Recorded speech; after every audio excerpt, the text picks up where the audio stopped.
चलो अब हम शुरू करेंगे केमिकल प्रॉपर्टीज़। ठीक है, देखो एक बार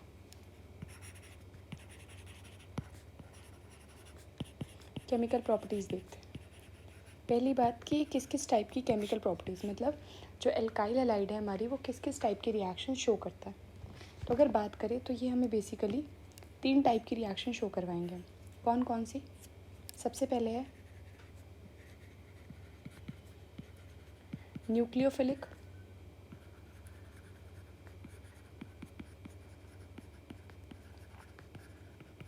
सब्स्टिट्यूशन रिएक्शन, दूसरी है एलिमिनेशन रिएक्शन, और तीसरी है reaction with metals. Reaction with metals और एलिमिनेशन हमने कुछ हद तक 11th क्लास में भी पढ़ी है। ठीक है, पर करेंगे हम इनको भी डिस्कस। सबसे पहले आ जाता है न्यूक्लियोफिलिक। न्यूक्लियोफिलिक सब्स्टिट्यूशन रिएक्शन, मतलब पहली बात हम न्यूक्लियोफाइल पहले समझते हैं। एन जो हम न्यूक्लियोफाइल बोल रहे हैं वो होता क्या है? न्यूक्लियोफाइल हमने किया था 11th में। न्यूक्लियोफाइल होता है NU नेगेटिव। ऐसी कोई भी स्पीशीज जिसके ऊपर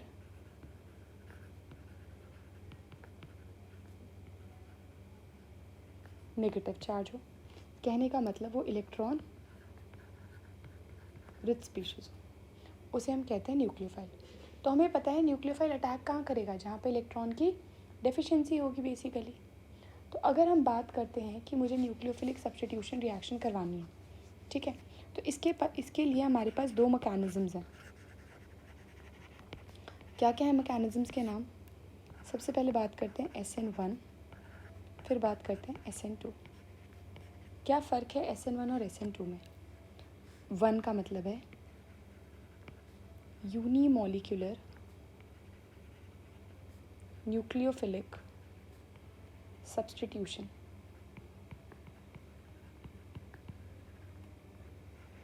टू का मतलब है बायमॉलिक्यूलर न्यूक्लियोफिलिक सब्स्टिट्यूशन रिएक्शन। ये दो। अब इस 1 और 2 का क्या मतलब है? इसका मतलब हम समझते हैं पहले। सुनो, अगर अब मैं बात करती हूँ 1 और 2, ये ना हमें रेट को सिग्निफाई करता है। हमें ना केमिकल काइनेटिक्स हमारा 4th चैप्टर है, उसको हम पढ़ेंगे, तब हमें ना रेट वाली बात ज़्यादा अच्छे समझ में आएगी। जब न्यूक्लियोफिलिक सब्स्टिट्यूशन हम बेसिकली कराएंगे, अल्काइल हैलाइड्स में कराएंगे। कैसे कराएंगे देखो, पहले मैं बोलती हूँ न्यूक्लियोफिलिक सब्स्टिट्यूशन रिएक्शन करवानी है हमें, अल्काइल हैलाइड्स में करानी है। कैसे कराएंगे वो समझो। पहले मैंने लिया RX, R कार्बन की चेन, X हैलोजन। मैंने इसमें जोड़ा न्यूक्लियोफाइल। न्यूक्लियोफाइल क्या करेगा? X को रिप्लेस करेगा और X नेगेटिव बनाएगा। जैसे कि एग्जाम्पल लेते हैं, CH3Cl है, OH नेगेटिव है, तो OH नेगेटिव Cl को हटाएगा, उसकी जगह खुद लगेगा, Cl को बाहर कर देगा। इसे बोलते हैं न्यूक्लियोफिलिक सब्स्टिट्यूशन रिएक्शन। तो अब इसमें 2 चीज़ें हैं। क्या? एक तो हमारा अल्काइल हैलाइड, दूसरा होता है हमारा बेस। अब बात आती है, जब हम न्यूक्लियोफिलिक सब्स्टिट्यूशन रिएक्शन करते हैं तो रेट खाली एक के ऊपर डिपेंड करता है, जो कि है अल्काइल हैलाइड। मैं रीज़न बताऊंगी क्यों। ठीक है, और SN2 में रेट जो है वो दोनों पे डिपेंड करता है। कहने का मतलब अल्काइल हैलाइड और साथ ही साथ बेस के ऊपर भी डिपेंड करता है। ठीक है, अब पहले समझो, एक ना ऑर्डर हो हमें याद करना है, order of reactivity of alkyl halides. पहले ये याद रखेंगे, हमारे मैक्सिमम क्वेश्चन इससे सॉल्व होंगे। ठीक है ना? Order of reactivity of alkyl halide. देखो हमारे पास कौन कौन से हैं? प्राइमरी, सेकेंडरी और टर्शरी। हमारे पास तो 3 ही अल्काइल हैलाइड्स हमें पता है बेसिकली। कौन कौन से? पहले देखो, हमने लिया CH3, यह टर्शरी, फिर हमने लिया CH3,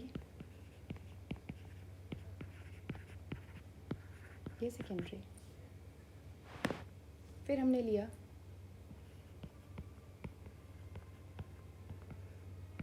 ये प्राइमरी। अब ऑर्डर याद रख लो, कैसे याद रखा है मैंने वैसे ही तुम्हें भी याद करेंगे। SN1 है ना, लास्ट में क्या इसके 1, तो ऑर्डर है 3 2 1, ठीक है। SN2 है, ऑर्डर बिल्कुल ऑपोजिट 1 2 3। बस इस वाले को याद रखो, लास्ट में 1 है, इसके लास्ट में 3 2 1, SN2 1 2 3, बस याद हो जाएगा ये। मैक्सिमम क्वेश्चन इन टेक्स्ट के अगर मैं बोलूँ, देखो अगर हम NCERT चेक करें तो बेसिकली एग्जाम्पल 10.6 ट्राई करके देखना, एग्जाम्पल 10.7, ठीक है, ये भी इसी का है। और देख लेते हैं एक बार हम बैक, अच्छा हाँ, इन टेक्स्ट का, ये तो एग्जाम्पल्स हो गए ना, इन टेक्स्ट जो अनसॉल्व होते हैं वो भी इसी का है। 10.7 देखो और 10.8 देखो, प्राइमरी सेकेंडरी टर्शियरी के बेसिस का ये भी, ठीक है। और देखते हैं SN1 SN2 का कहीं है, हाँ 10 बैक एक्सरसाइज का क्वेश्चन है 10.16 और 10.9, बस इतना ही, ठीक है। ये सारे के सारे सोचो इस ऑर्डर के ऊपर हो जाएंगे, इस ऑर्डर स्ट्रक्चर खोल के बनाना। प्राइमरी सेकेंडरी टर्शियरी तुम्हें मैंने पहले वाली वीडियो में बता दिया था, उसे जज करना, तुरंत आ जाएगा आंसर, ठीक है। अब पहली बात आती है, ठीक है, मैंने बोला है अभी, हमने बोला है यहाँ पे क्या कि प्राइमरी में अल्काइल हैलाइड के ऊपर डिपेंड करता है रेट, और इसमें दोनों के ऊपर डिपेंड करता है। अब बात आती है ऐसा क्यों होता है ना, अब सबसे बड़ी बात है कि ऐसा होता क्यों है, सबसे बड़ी चीज़ तो ये है। अब देखो क्यों होता है, पहले SN1 की बात करते हैं। SN1 में होता क्या है देखेंगे एक बार। SN1 में मैंने लिया CH3,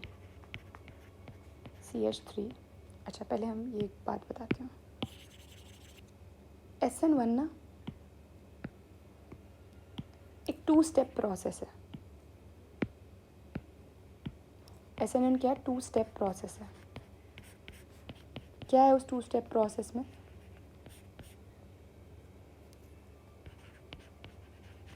अगर मान लो कि मुझे ये रिएक्शन करवानी है, देखो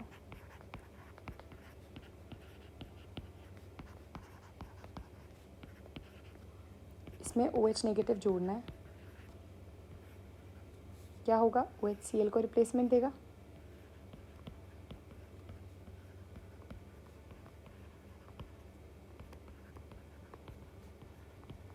पर ये रिएक्शन होगी 2 स्टेप्स में। कैसे, वो देखो, पहला स्टेप 1,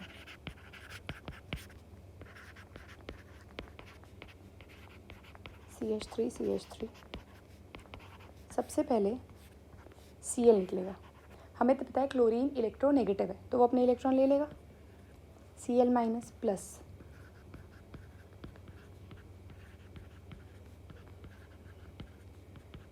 देखो कार्बोकटायन बना, क्या बना, कार्बोकटायन।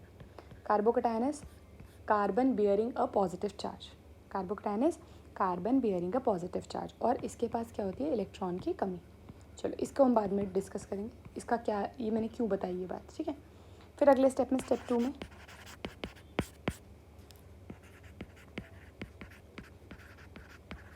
ये कार्बोकटायन है, हमने OH नेगेटिव डाला, OH नेगेटिव इस पॉजिटिव पे आके जुड़ जाएगा,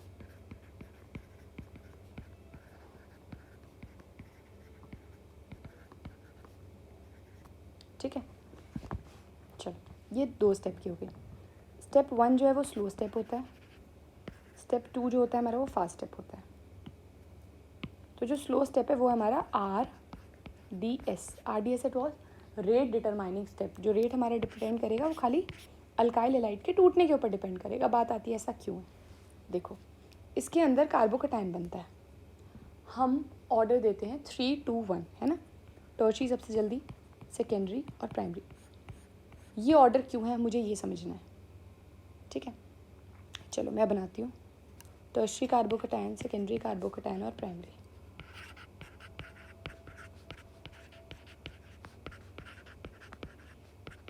ये ले लिया, ये ले लिया, ये ले लिया प्राइमरी। अब क्या होगा, इसमें से Cl निकालो, इसमें से Cl निकालो, इसमें से Cl निकालो, क्या हो जाएगा,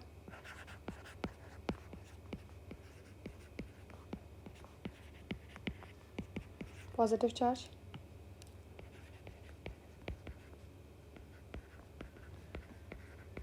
पॉजिटिव चार्ज, पॉजिटिव चार्ज। अब मुझे पता है पॉजिटिव चार्ज का मतलब होता है इलेक्ट्रॉन डेफिशिएंट।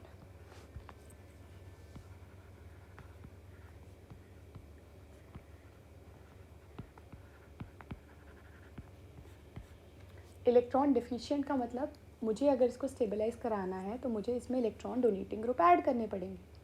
तो मतलब अब देखो CH3 मैंने पहले भी बताया था क्या है, इलेक्ट्रॉन डोनेटिंग। तो इसमें कितने इलेक्ट्रॉन डोनेटिंग ग्रुप हो गए, 3, इसमें 2 और इसमें 1।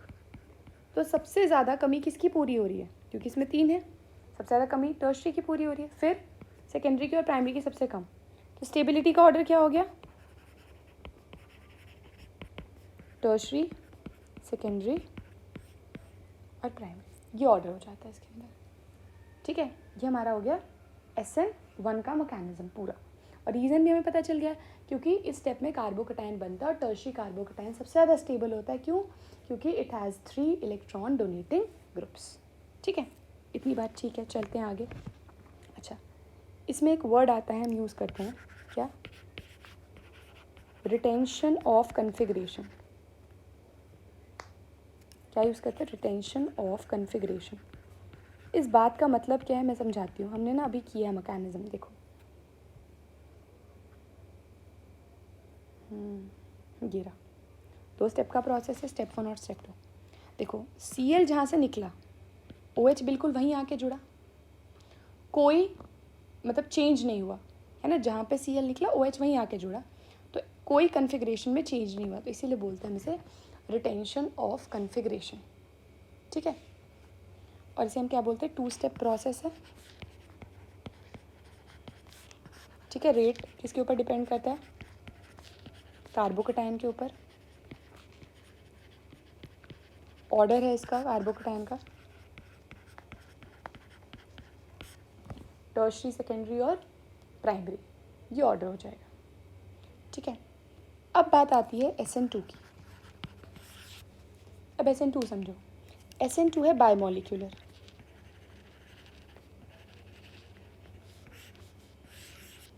SN2 है बायोमोलिक्यूलर। अब इस बायोमोलिक्यूलर का मतलब क्या है उसको समझो। मतलब इसके अंदर रेट 2 पे डिपेंड कर। अब इसमें क्या होता है, प्राइमरी, सेकेंडरी, टर्शियरी ऑर्डर होता है। इसमें एक वर्ड यूज़ करना है, बैक साइड अटैक, या बच्चे हम कहेंगे वॉल्डन इन्वर्जन। उसमें था रिटेंशन, इसमें है इन्वर्जन। क्या फ़र्क है रिटेंशन और इन्वर्जन में, रिटेंशन में क्लोरीन जहाँ से जुड़ा, क्लोरीन जहाँ से निकला OH वहीं आके जुड़ा, इसमें इन्वर्जन होती है। दिखाते हैं, देखो सिंगल स्टेप रिएक्शन है, 2 स्टेप नहीं है, सिंगल स्टेप रिएक्शन है। अब देखो कैसे, मैंने लिया CH, मैंने इसके ऊपर अटैक कराया OH नेगेटिव का, OH नेगेटिव अटैक करेगा, क्या होगा, H है, H है, H है। क्लोरीन धीरे धीरे हमें टूटता हुआ दिखेगा और OH हमें धीरे धीरे जुड़ता हुआ दिखेगा। एक टाइम ऐसा आएगा जब मुझे कार्बन के 5 बॉन्ड दिखेंगे जो कि अनस्टेबल होते हैं। इसे हम बोलते हैं इसकी ट्रांजिशन स्टेट, जो कि क्या होती है, हाईली अनस्टेबल। क्यों हाईली अनस्टेबल, क्योंकि कार्बन कभी भी 5 बॉन्ड बना ही नहीं सकता, हमें ये बात पता है। तो ये हो गया हाईली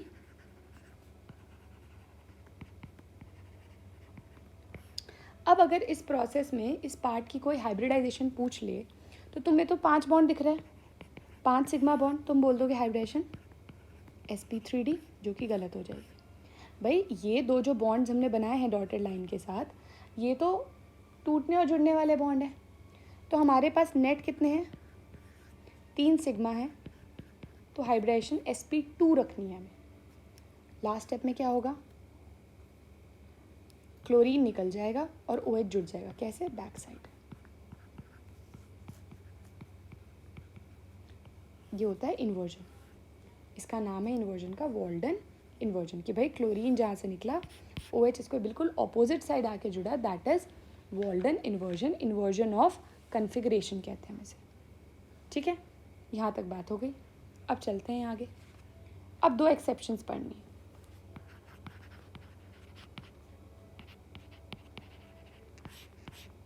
देखो, एक होता है, पहला होता है बेंजाइल हैलाइड, बेंजाइल हैलाइड, और एक होता है बेटा अलाइल हैलाइड।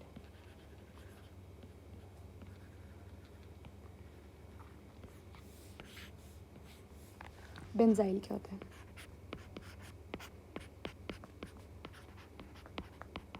और अलाइल होता है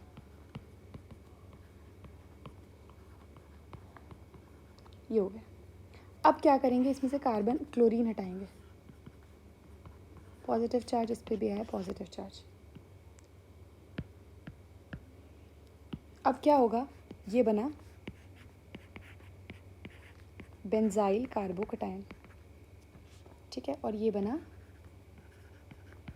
अलाइल कार्बोकटायन। अब देखो, पहले क्लोरीन जिस कार्बन से जुड़ा है वो आगे एक कार्बन से जुड़ा है, तो ये है प्राइमरी। फिर वही क्लोरीन जिस कार्बन से जुड़ा है वो आगे एक कार्बन से जुड़ा है। डायरेक्टली अटैचमेंट देखते हैं, ये मत देखना कि इधर 2 कार्बन है ना, देखना डायरेक्ट अटैचमेंट। ये भी क्या है, प्राइमरी है। अब मैंने पढ़ा है प्राइमरी का मतलब हमें फॉलो करना है SN2, ठीक है, पर ये फॉलो नहीं करता है SN2, ये क्या फॉलो करता है, SN1। अब बात आती है क्यों। SN1 लेता है हमारा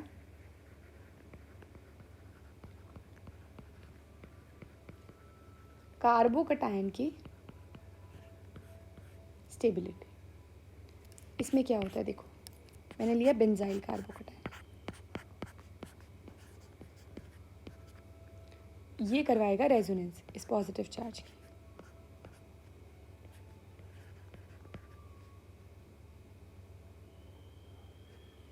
सेकेंड,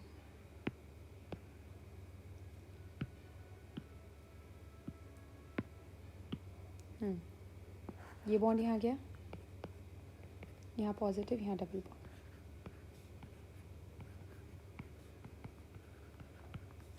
फिर ये बॉन्ड यहाँ गया, फिर ये बॉन्ड यहाँ आया,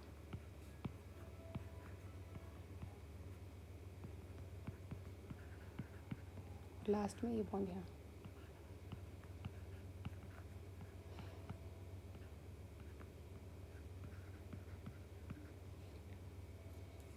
ये बना बेंजाइल कार्बोकटायन और ये रेजोनेंस स्टेबलाइज है। अलाइल देखते हैं,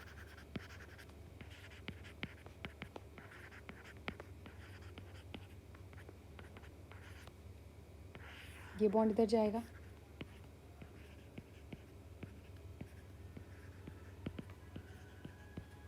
ये भी रेजोनेंस स्टेबलाइज है। और हमें पता है कार्बोकटायन की जो स्टेबिलिटी है वो हम किस में देखते हैं, SN1 में। इसीलिए ये दोनों, कौन दोनों, बेंजाइल और अलाइल, ये प्राइमरी होने के बावजूद भी SN2 नहीं करते, क्योंकि इसका कार्बोकटायन बहुत ज़्यादा स्टेबल होता है। ये कैसे बिहेव करते हैं, SN1 की तरह बिहेव करते हैं। ठीक है, ये तो हो गया हमारा न्यूक्लियोफिलिक। ठीक है, मैंने न्यूक्लियोफिलिक सब्स्टिट्यूशन के ना रिएजेंट नेक्स्ट वीडियो में डाल दूँगी, ठीक है ना, ताकि वो ना हम जब क्वेश्चन करेंगे तब हमें फ़ायदा देगा। रिएजेंट्स मैं लिख देती हूँ इन नेक्स्ट पार्ट, ठीक है। और एक स्टीरियोकेमिकल एस्पेक्ट अभी मैंने करवाया नहीं, वो मैं एंड में कराऊंगी, ठीक है ना। चलो अब देखो दूसरा टाइप आ जाता है इसके अंदर, क्या आता है, एलिमिनेशन रिएक्शंस।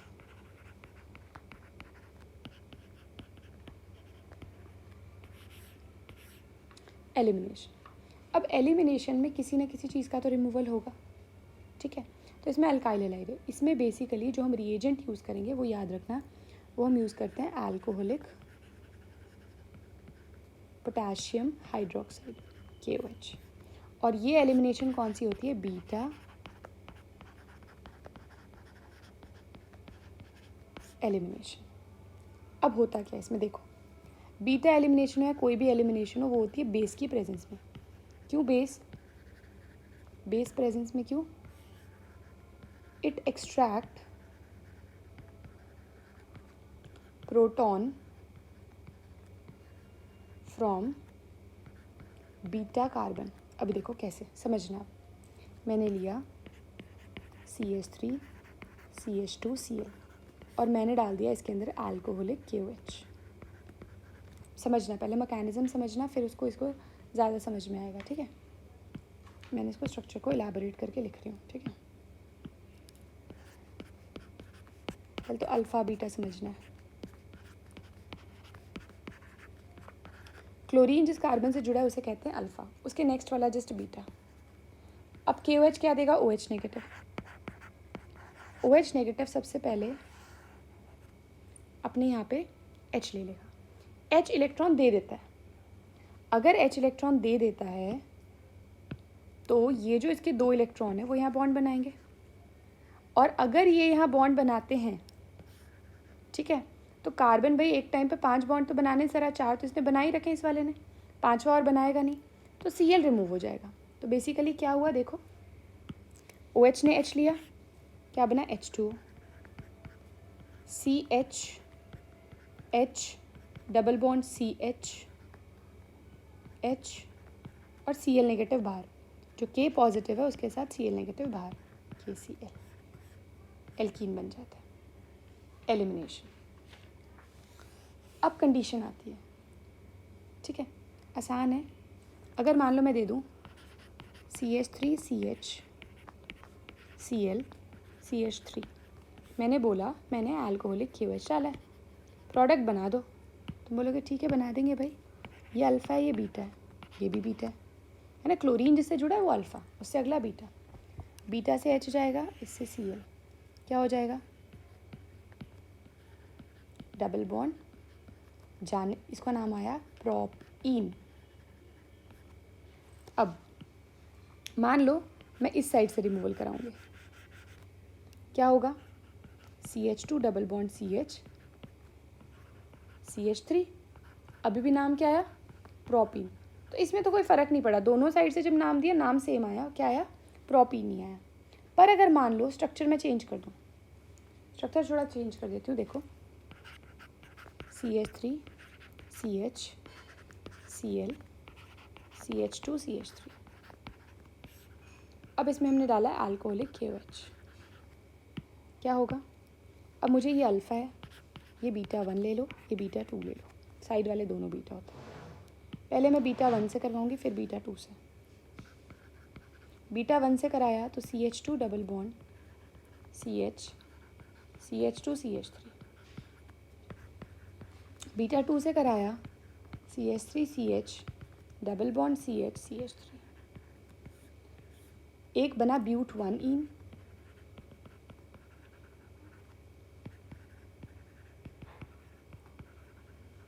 अब ज़्यादा स्टेबल कौन सा है बात की जाए तो, अब हम कंफ्यूज हो गए।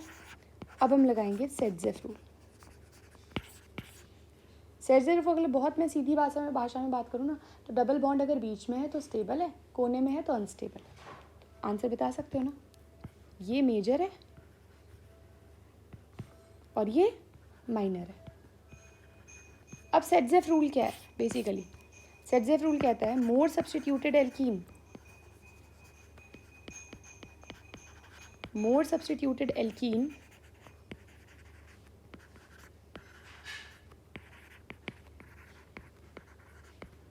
more it is stable। substituted word का मतलब है more अल्फा हाइड्रोजन। अब मैं ये समझाती हूँ अल्फा हाइड्रोजन, देखो ये डबल बॉन्ड है, डबल बॉन्ड के जस्ट साइड वाला अल्फा कार्बन, कितने अल्फा हाइड्रोजन है इस पर? 2। ये डबल बॉन्ड है, डबल बॉन्ड के साइड ये भी अल्फा है, ये भी अल्फा है, टोटल अल्फा हो गए 6। कौन ज़्यादा स्टेबल है? ये मेजर और ये माइनर। ठीक है, चलो ठीक है, अब इसको यही करते हैं, फिर अगले में हम रिएक्शन विद मेटल्स करेंगे। और ये हेलो एल्केन की होगी ना केमिकल प्रॉपर्टीज़, अब हेलो एरीन की स्टार्ट करेंगे इसके बाद। तो एक मिनट, केमिकल प्रॉपर्टीज़ ऑफ, ये किसकी है? Halo alkane. हेलो एरीन की हम दोबारा करेंगे स्टार्ट। ठीक है।